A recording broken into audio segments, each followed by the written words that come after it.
முக்கிய செய்தி: சமூக நீதி தியாகிகளின் வாரிசுகளுக்கு அரசு வேலை வழங்க வேண்டும் என பாமக தலைவர் அன்புமணி வலியுறுத்தியுள்ளார்.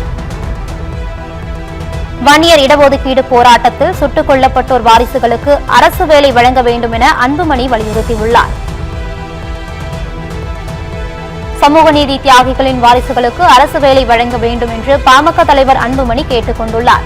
வன்னியர் இடஒதுக்கீட்டு போராட்டத்தில் சுட்டுக் கொல்லப்பட்டோர் வாரிசுகளுக்கு அரசு வேலை வழங்க அன்புமணி வலியுறுத்தியுள்ளார்.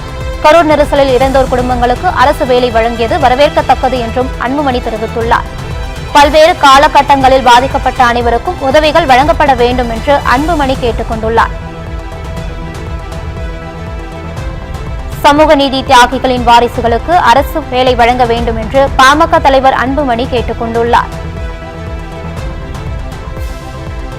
வன்னியர் இடஒதுக்கீட்டு போராட்டத்தில் சுட்டுக் கொல்லப்பட்டோர் வாரிசுகளுக்கு அரசு வேலை வழங்க வேண்டும் என்று அன்புமணி வலியுறுத்தியுள்ளார். கரூர் நெரிசலில் இறந்தோர் குடும்பங்களுக்கு அரசு வேலை வழங்கியது வரவேற்கத்தக்கது என்று கூறியுள்ள அன்புமணி, தியாகிகளின் வாரிசுகளுக்கும் அரசு வேலை வழங்க வேண்டும் என்று கேட்டுக் கொண்டுள்ளார். பல்வேறு காலகட்டங்களில் பாதிக்கப்பட்ட அனைவருக்கும் உதவிகள் வழங்கப்பட வேண்டும் என்று அன்புமணி தெரிவித்துள்ளார். சமூக நீதி தியாகிகளின் வாரிசுகளுக்கு அரசு வேலை வழங்க வேண்டும் என்று பாமக தலைவர் அன்புமணி வலியுறுத்தியுள்ளார். தியாகிகளின் வாரிசுகளுக்கு அரசு வேலை வழங்கப்பட வேண்டும் என்று அன்புமணி கேட்டுக் கொண்டுள்ளார்.